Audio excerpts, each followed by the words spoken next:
హుజూరాబాద్ నియోజకవర్గంలోని అక్కన్నపేట మండలంలో నిర్మించిన గౌరవెల్లి ప్రాజెక్టు ఎప్పుడో పూర్తయి ట్రయల్ కూడా అయిందని ప్రారంభానికి సిద్ధమవుతున్న తరుణంలో కాంగ్రెస్ బీజేపీ పార్టీలకు చెందిన లీడర్లు కేసులు వేయడంతో మధ్యలో ఆగిపోయిందని జెడ్పీ చైర్మన్ మారేపల్లి సుధీర్ కుమార్ తెలిపారు. అక్కన్నపేట మండలంలోని గౌరవెల్లి ప్రాజెక్టును సందర్శించిన ఆయన మీడియాతో మాట్లాడుతూ మాజీ ముఖ్యమంత్రి కేసీఆర్ ఈ ప్రాంతంలో కరువు కాటకాలు ఉండొద్దని, ఈ ప్రాంతమంతా పాడి పంటలతో కలకల్లాడాలన్న ఆలోచనతో గౌరవెల్లి ప్రాజెక్టుకు పునాది వేశారని, ప్రాజెక్టు ప్రారంభమైతే లక్షలాది ఎకరాల పంట సాగుకు నీళ్లందుతుందని ఆశాభావాన్ని వ్యక్తం చేశారు. ఆయన వెంట అక్కన్నపేట బీఆర్ఎస్ పార్టీ మండల అధ్యక్షులు సాంబరాజు, లీడర్లు పాల్గొన్నారు. ముఖ్యమంత్రి అయినటువంటి కేసీఆర్ గారి నాయకత్వంలో హుస్నాబాద్లో మీటింగ్ జరిగి దీన్ని రీడిజైనింగ్ చేసి 8.23 టీఎంసీల నీళ్ల ద్వారానే ఈ ప్రాంతానికి నీళ్ళంతాయి, ఇక్కడ రైతాంగానికి పుష్కలంగా నీరంది, పంటలు సరిగ్గా పడతాయి అనేటువంటి ఆలోచనతో ఆనాడు తీసుకున్నటువంటి రూపకల్పన. దానిలో భాగంగానే ఎమ్మెల్యే సతీష్ కుమార్ గారు కూడా ఈ నియోజకవర్గం లోపల 8.23 టీఎంసీలకు సంబంధించిన ప్రాజెక్టును దాదాపుగా పూర్తి చేసిండ్రు. కొంచెం ఏమైనా మిగిలొచ్చు, కానీ మిగతా అన్ని కంప్లీట్ చేసిండ్రు. వాళ్ళు చేసింది ఏంటి అంటే ఆనాడు ప్రాజెక్టు ఒక 30 మట్టి కూడా ఈ ప్రాజెక్టుకి తీయలేదు. కానీ మొబిలైజేషన్ నిధులను వాళ్ళు పక్కదో పట్టించుకోవడం, ముందుగాల నిధులు కావాలి కాబట్టి కాలువలు కట్టుకున్నాడు. ఎవరైనా ఇల్లు కట్టుకుంటే ముందుగాలు కట్టుకుంటారా, వాష్రూమ్లు ముందుగాలు కట్టుకుంటారా? ఇల్లు కట్టుకున్నాక వాష్రూమ్లు కట్టుకుంటారు. కానీ వాళ్ళు వాష్రూమ్లే ముందుగాలు కట్టినా ఇల్లు కట్టలే. కాబట్టి ఆ ప్రాజెక్టును పూర్తి చేయాలి, ఈ ప్రాంతానికి నీరు రావాలనేటువంటి ఉద్దేశంతో చేసినటువంటి దాని మీద ఇక రాజకీయ కారణాలు చేసుకొని ఈ కాంగ్రెస్ పార్టీ బీజేపీతో కూడా ఒకరిద్దరితో బీజేపీలతో కుమ్మక్కైపోయి వీళ్ళు ఇద్దరు కలిసి కేసులు వేసుడు పెట్టిండ్రు.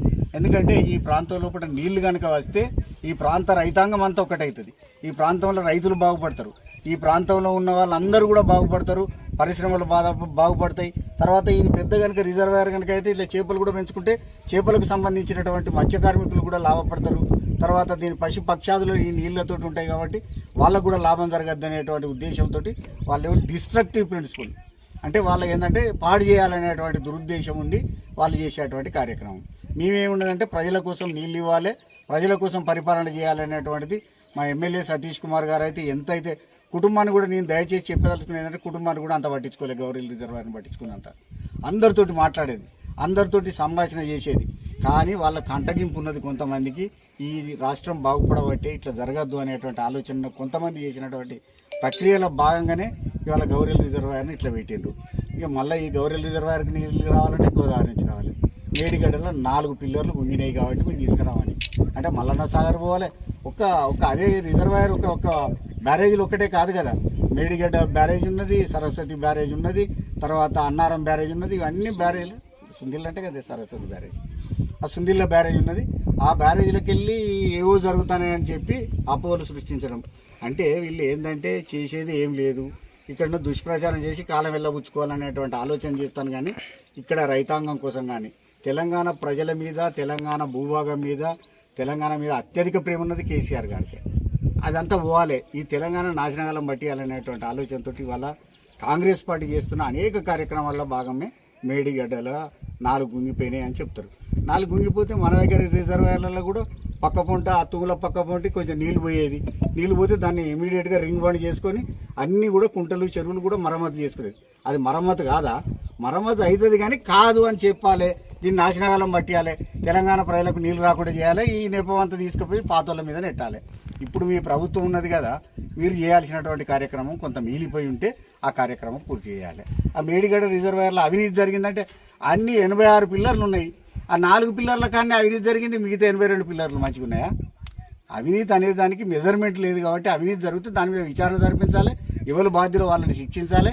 అదేవిధంగా నీళ్లను, అది తెలంగాణ ప్రజల ప్రాపర్టీ కదా, తెలంగాణ ప్రజలకు సంబంధించిన ఆస్తిని కాపాడవలసిన బాధ్యత ప్రజాప్రభుత్వం మీద ఉంటుంది. కాబట్టి ఆ ఆస్తిని కాపాడాలి, ఆస్తితోటి పాటుగా దాని నుంచి నీళ్లు రావాలి, దానికి అదనంగా తీసుకురావాలి. ఇవాళ కనుక చూస్తే అప్పులని ఒక మాట చెప్తారు. వాళ్ళు అప్పు ఎక్కడ చేసిండ్రే, అప్పులు చేసిన దానికి ప్రాజెక్టుల నిర్మాణానికి చేసిండ్రు.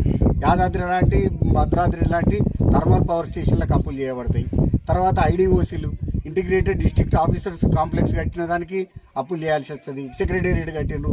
అనేక రకాలైనటువంటి ఆస్తులని వాళ్ళు సంపాదించి పెట్టినటువంటి యొక్క తెలంగాణ రాష్ట్రం ఆనాడు ఉన్నటువంటి దార్శనికుడైన ముఖ్యమంత్రి ఉన్నారు కాబట్టి ఈ తెలంగాణ రాష్ట్రాన్ని ఎట్ట రూపుదిద్దుకోవాలి, ఎట్లా చేసుకోవాలన్న ఆలోచనతో చేసినటువంటి ముఖ్యమంత్రి ఉండే ఇవాళ ఏం లేదు, తెలంగాణ నాశనం ఎట్లా చేయాలి, తెలంగాణ ప్రజలకు రాకుంటే ఎట్లా చేయాలి, ఈ వేరే వాళ్ళకి ఏ విధంగా లాభం జరగాలి, ఈ రాష్ట్రం నంబర్ 1 ఎట్లయింది, నంబర్ 1 వాళ్ళు ఉన్నప్పుడు నంబర్ 1 ఎట్లా కావాలంటే వీళ్ళు చేసే పరిస్థితులు అయితే లేరు. కాబట్టి దీన్ని నాశనం చేసితే దాన్ని నంబర్ 1 లేకుండా చేయాలనేటువంటి ఆలోచనతో ఆ నెపాన్ని కూడా మా మీద నెట్టాలని ఆనాడు ఉన్నటువంటి రాష్ట్ర సమితి, తెలంగాణ రాష్ట్ర సమితి ఇలా బీఆర్ఎస్కి ఏర్పడది, దాని మీద నెట్టాలనే ఆలోచన ఉన్నది తప్ప ఈ రాష్ట్రాన్ని మంచిగా బలోపేతం చేస్తాము, ఈ రాష్ట్రంలో కూడా చేస్తామని ఇలా చూస్తుంటే అన్నీ చూస్తుంటే అర్థమైపోతుంది. ఆడ దావోస్కు పోయిండు మన ముఖ్యమంత్రి గారు. దావోస్కు పోయిన కాడ ఏం మాట్లాడతారు? ఇంగ్లీష్ మాట్లాడతారు. దేశాధినేతలే వాళ్ళ భాషలలో మాట్లాడాలి, ఈయనకేమైందో ట్రాన్స్లేటర్ పెట్టుకోవాలో మాట్లాడాలి. కానీ అక్కడ కంపెనీలు రావద్దు, విదేశీ కంపెనీలు. ఎందుకంటే తెలంగాణ ముఖ్యమంత్రికి ఇట్లున్నాడు, తెలంగాణ రాష్ట్రం ఇంకా అధ్వానంగా ఉన్నదని అక్కడ తెలవాలి, విదేశాలలో తెలవాలి, కంపెనీలు రాకుండా చేయాలి వీడికి. తర్వాత ఇక్కడికి వచ్చినాక ఇక్కడ ఏం చేయాలి? ఆ కళాతోరణం తీసేయాలి. ఓరుగల్లు నేనెందుకు ఇక్కడ దాకా వచ్చిందంటే భీమదేవరపల్లి మండలం కూడా హన్మకొండ జిల్లాలో ఉన్నది. నేను జిల్లా పరిషత్ చైర్మన్గా నా ప్రాంతం యొక్క అభివృద్ధి కూడా అవసరం, నా ప్రాంతంలో కూడా నీళ్ళు రావాలి. కాబట్టి ఈ రిజర్వాయర్ గురించి నేను ఆలోచించి ఇక్కడ దాకా వచ్చాను. ఈ రిజర్వాయర్ త్వరితగతిన పూర్తి చేయాలి. 4 రోజులు టైం పెట్టింది ఇక్కడ ఉన్నటువంటి మంత్రి గారు. ఎన్నికైనటువంటి 4 రోజులలో కంప్లీట్ చేయాలి. అందరితోటి మాట్లాడతా, నేను చేస్తా అది చేస్తా అని మాటలు మాట్లాడితే కాదు కదా, పని చేయాలి.